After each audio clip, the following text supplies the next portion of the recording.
defendant is at JDC with his attorneys Kirby Harless and Carl Schmidt, all appearing via video.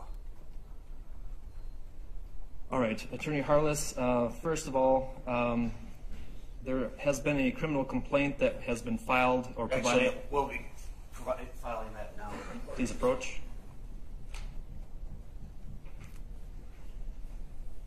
And Attorney Harless, have you been able to receive a copy of that criminal complaint and discuss the charges and maximum penalties with your client?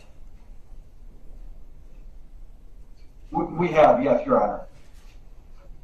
We would waive any further reading.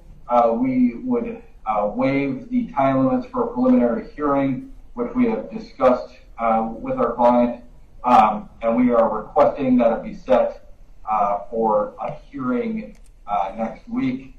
I believe there's still decisions to be made as to counsel moving forward, so I'd like to have it delayed for 1 week in order to have counsel permanently assigned and make a decision from scheduling from there. All right. Attorney Newell, did you have any arguments on bond for this matter? Yes, Your Honor. The state is requesting a $1 million cash bond with the condition that he have no contact with any juveniles and not possess any dangerous weapons. The state understands the state is asking for a very high cash bond for a defendant of 14 years of age, but given the statements that the defendant made to law enforcement that his intention was to rape and kill the victim from the get-go when he left the house with the victim going down the trail, the state believes that there is a need to protect the community and also a concern regarding the defendant fleeing. Given the severity of the punishment he is facing for all three of these charges, that gives him a very big incentive not to resolve the matter and to flee the area, but the protection of community also is necessary in this case, given his statements, once again, regarding his intentions and also his statements regarding the fact that when he did get off of the trail, punched the victim in the stomach, knocked her to the ground, essentially strangled her, hit her with a stick before strangling her to the point of death before he then sexually assaulted her. Based upon all that, the state believes that a $1 million cash bond is appropriate with the two conditions outlined. All right, Attorney Harless or Attorney Schmidt, any objections? Yes, Your Honor, to the cash amount. This is Attorney Schmidt. I'll be addressing the bond argument. We're asking the court to impose a $100,000 cash bond. We agree that cash is appropriate in this case. The charges are extremely serious. We do not feel that setting bond in excess of $100,000 is necessary or appropriate in this case. We do not believe that Mr. PB is a flight risk. He is 14 and an 8th grader.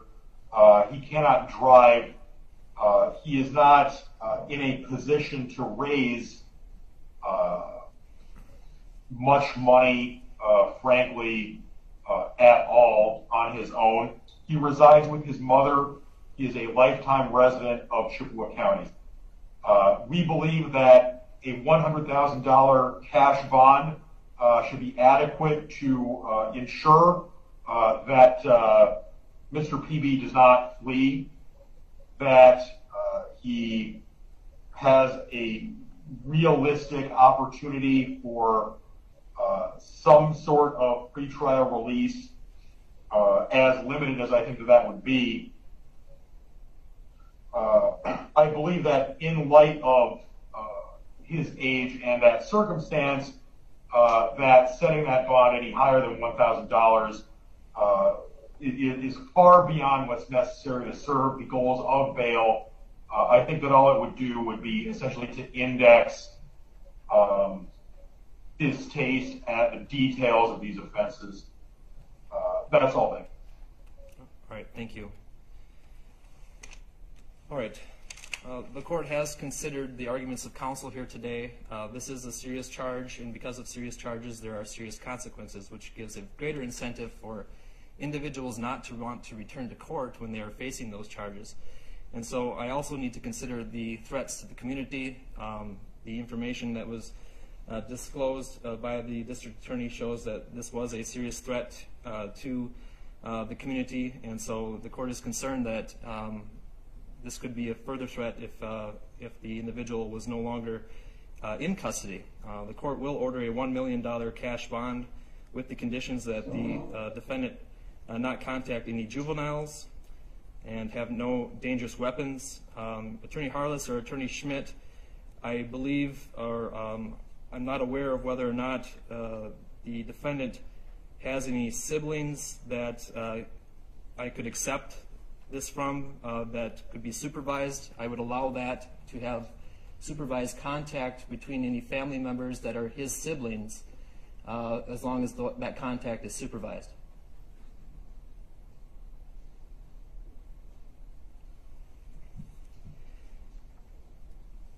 The time limits for the preliminary hearing have been waived. However, there is a request for a hearing next week to determine whether counsel would need to be updated for the defendant.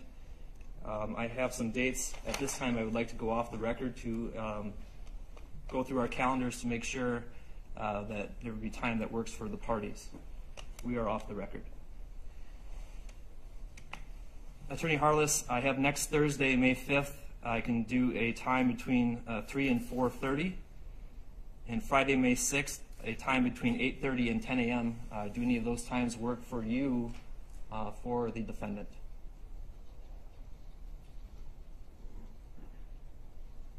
$3:30 on Thursday sounds like it would work well. Attorney Newell, does that work for you? 3:30 on May 5th, yes, Your Honor. All right. We are back on the record in this matter. We have set a return hearing in this matter for 3 p.m. on May 5th of 2022 to address the issues raised by counsel in this matter. I do need to comply with our constitutional amendment known as Marcy's Law as well. Are there any victims present who wish to speak in this matter? Not to my knowledge, Your Honor. One thing is, at the same time as filing the criminal complaint, the state has also filed the victim key. I would ask that that be filed confidentially and sealed, only available to the parties. All right. I'm going to do a few things here. Were there any issues from any victims or victim representatives regarding the schedule of next week's hearing at all? All right, hearing none. I will order that the clerk file the criminal complaint that was recently given to the clerk here at this hearing, that criminal complaint be sealed and available to the parties. If for any reason that this is released to anyone that is not a party, that the clerk redact all references to the name of the defendant. However, in the caption of the criminal complaint, the clerk shall keep the initials of the defendant on it. All future filings in this case by all parties and all representatives of any party, including attorneys, shall use the defendant's initials going forward. Attorney Newell, were there any other items to address for today before we meet again next week? When the court ordered the bond condition, made the reference to any siblings that need to be excluded, was there a response to that? I did not hear anything. Attorney Harless, was there a sibling of the defendant that we may want to add an exemption for under the bond that he may want to visit with supervision? Yes, there are siblings. I'm sorry, I thought the order was just being made to allow for the supervised visitation with siblings. Any objections on that, Attorney Newell? No, Your Honor, as long as supervised means that there's another adult in the room and that he not be alone even with his siblings at all. I agree. I think that should be supervised through any law enforcement or any professionals through the JDC if that's where he will be retained until further order. Attorney Harless, was there anything else, or Attorney Schmidt, anything from your side that you wanted to make for the record today? Just a clarification on scheduling. It was my understanding that we were setting this for 3:30, and then when we went back on the record, the court indicated 3 o'clock. I just want to make sure I got my calendar right. All right, 3:30 works, Attorney Newell? Yes, Your Honor. All right, let's set it for 3:30 then on May 5th for the next appearance in this matter. And I would ask the state to set up video for that date as well if the defendant is still remaining at the JDC. And